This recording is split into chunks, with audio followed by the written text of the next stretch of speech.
भारत को जब भी कोई बड़ा संकट आता है तो भारत की तरफ से हम जब नंबर 1 होंगे तो हमारी देन दुनिया को होगी ध्यान। जब हम नंबर 1 होंगे तो हमारी देन दुनिया को होगी वसुधैव कुटुंबकम। जब हम नंबर 1 होंगे तो हमारी देन दुनिया को होगी टॉलरेंस। बोल के कि उनके दीन उनके ईमान के खिलाफ है, उनके अब्बाजान आज योगा करने को तैयार है।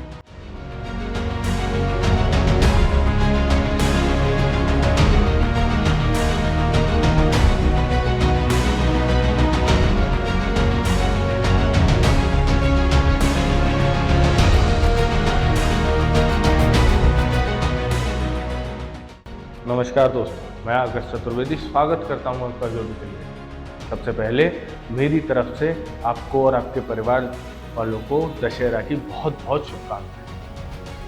आज के मुद्दे पर आते हैं। आपने थंबनेल और टाइटल में देख लिया होगा, योगा इन सऊदी अरेबिया। अभी रिसेंट में एक खबर आई है कि योगा शिविर लगाया गया है रियाद में, जो कि सऊदी अरेबिया की कैपिटल है। सारे यूनिवर्सिटीज़ के बच्चों के लिए, चाहे वो मेल हो चाहे फीमेल, स्त्री या पुरुष, दोनों के लिए इस चीज़ का बहुत बड़ा महत्व है। ये एक कॉमन खबर नहीं है, क्योंकि जो लोग यहाँ कहते हैं कि हम योगा नहीं करेंगे, हमारे दीन के खिलाफ है, उनके मुंह पे तमाचा है।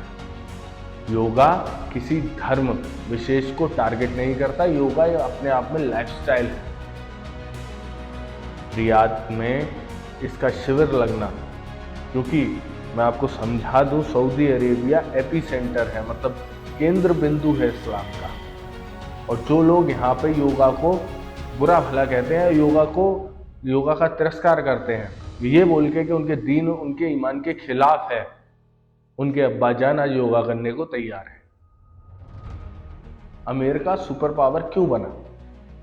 क्योंकि उसकी जो सॉफ्ट पावर थी वो पूरी दुनिया में चली। उसकी सॉफ्ट पावर, जैसे हॉलीवुड, वेस्टर्न परिधान, आज वेस्टर्न कपड़ों को नॉर्मल की तरह माना जाता है। जो हमारी सांस्कृतिक कपड़े हैं उनको तो बना दिया है कॉस्ट्यूम, और जो वेस्टर्न कपड़े हैं उन्हें बोला जाता है कैजुअल। ऐसा क्यों है?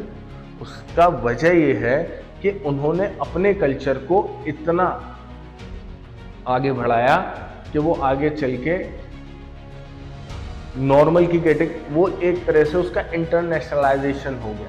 वो एक स्टैंडर्ड यूनिट बन गया किसी भी चीज को समझने की। ये कॉन्सेप्ट अमेरिका से जो आया सॉफ्ट पावर का, उसका कोई तोड़ किसी और देश के पास नहीं। रशिया अपनी सॉफ्ट पावर नहीं फैला पाया, और उल्टा कोल्ड वॉर में हारने की सबसे बड़ी वजह यह थी कि Russian public American soft power को अडॉप्ट करने लगी।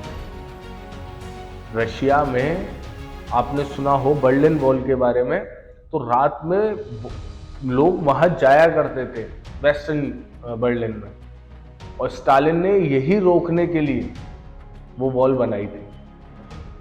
खैर, वो पूरा मुद्दा किसी और वीडियो का है।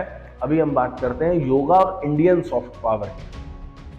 और क्यों मोहम्मद बिन सलमान, जो कि राजा हैं सऊदी अरेबिया के, उन्होंने योगा को अडॉप्ट किया। देखिए, ये आप और मैं बहुत अच्छे से जानते हैं कि योगा की अपने आप में क्या पहचान है। सारी साइंसेज एक तरफ, योगा एक तरफ, जो कि अभी डिस्कवर नहीं हुआ है पूरा। योगा आपको शारीरिक और मानसिक दोनों रूप से सशक्त बनाता है, और योगा इंडिया की देन है विश्व की। जब ये चीज हम आगे लेके जाते हैं तो लोगों को समझ आता है कि इंडिया मुगल काल या सिंधु घाटी सभ्यता नहीं है। इंडिया, भारत उससे कहीं पुराना है, और जियो पॉलिटिक्स में सॉफ्ट पावर का एक अलग ही महत्व है। मैंने अभी आपको अमेरिका का उदाहरण देके बताया। इंडियन सॉफ्ट पावर है योग, इंडियन सॉफ्ट पावर है हमारी संस्कृति, हमारा भोजन, हमारा परिधान। जब ये चीज़ें आगे बढ़ेंगी लोग जानेंगे तो लोगों को पता लगेगा कि जो इंडिया के बारे में बताया जाता है, जो इंडिया के बारे में लोगों को वेस्टर्न मीडिया दिखाता है, वो सही नहीं है। और एक मुस्लिम देश का, और ऐसे वैसे मुस्लिम देश का नहीं, जो कि मुस्लिम देशों का नेता है। भारत की सॉफ्ट पावर ही भारत को सुपर पावर बनाएगी। भारत कभी हार्ड पावर का इस्तेमाल नहीं करेगा किसी को, और ना करना चाहिए, क्योंकि हमें इंसानी जान की कीमत मालूम है। इन्हीं सॉफ्ट पावर, हमारा खाना पीना, योग, ध्यान, इससे हम लोगों की जिंदगियां बदलेंगे।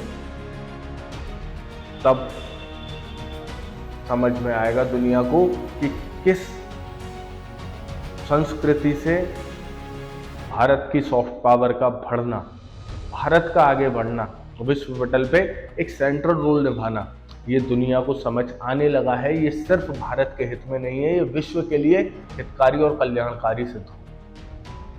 क्योंकि हम वो नंबर 1 नहीं है जो लोगों को मास डिस्ट्रक्शन के हथियार दें। हम वो नंबर नहीं है वो हम जो 2 लोगों को लड़वा के और अपनी पावर को बढ़ाएं। हम वो नंबर 1 नहीं है जो हम दुनिया से कहें कि हम जैसे हैं वैसे बनो, नहीं तो तुम बेकार। हम वो नंबर 1 है जो कहते हैं जैसे आप हैं वो बहुत अच्छे हैं, बस ये हमारा योग लीजिए और फिर देखिए आपके जीवन में क्या बदलाव आता है। भारत की सॉफ्ट पावर सिर्फ और सिर्फ इस विश्व के कल्याण के लिए, इस विश्व की शांति के लिए और एक टॉलरेंट विश्व बनाने के लिए, एक टॉलरेंट वर्ल्ड बनाने के लिए बहुत जरूरी है। इस दुनिया में काफी महाशक्ति रही है, पर कभी जब भी भविष्य में भारत महाशक्ति बनेगा, वो इस विश्व का सुनहरा काल होगा।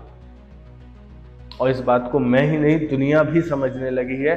काफी पॉलिटिकल साइंटिस्ट इस बात को बोलने लगे हैं। आज दुनिया के कोने कोने में योग किया जा रहा है। जो लोग यहाँ पे हमारे देश में योग का तिरस्कार करते हैं, उनके आका योग करने लगे। ओछी मानसिकता और छिछली राजनीति से ऊपर उठकर अपनी संस्कृति को पहचाने। और मैं अपोजिशन पार्टियों को देखकर कभी कभी आश्चर्यचकित हो जाता हूं कि भाजपा विरोध करते करते, मोदी विरोध करते करते कब भारत विरोध और संस्कृति विरोध पर उतर आते हैं। इनको वो बारीक लकीर नहीं मालूम। आशा करता हूं कि ये सब चीजें जल्दी सुधरेंगी और अपोजिशन पार्टियों की जो दशा और दिशा है उसको वो सुधारेंगे। क्योंकि भारत विरोध और संस्कृति विरोध से तो जितनी सीटें बची हैं उतनी भी नहीं बची। मैंने आपको सॉफ्ट पावर के बारे में समझाया, मैंने अमेरिका का उदाहरण भी दिया। देखिए हो क्या रहा है, हो ये रहा है कि पूरी दुनिया अब हिंदुस्तान की तरफ देख, पूरी दुनिया भारत की तरफ देख रही है। अब आगे क्या करें इसको लेकर। जब तक मैटेरियलिस्टिक चीज़ों की ज़रूरतें थीं और उसी को सब कुछ माना जाता था, तब तक सब सही चलता रहा। वेस्टर्न कॉन्सेप्ट पे दुनिया चलती रही, क्योंकि वेस्टर्न कॉन्सेप्ट का शुरुआत मैटेरियलिस्टिक है और अंत मैटेरियलिस्टिक है। फिर कोविड आया, युद्ध हुए और लोगों को समझ आने लगा कि मैटेरियलिस्टिक थिंग्स, कैपिटलिज्म ही सब कुछ नहीं है, इसके ऊपर भी कुछ है। लोगों को समझ आने लगा कि शारीरिक शक्ति से ज़्यादा महत्वपूर्ण है मानसिक शक्ति। मेंटल इलनेस भी अपने आप में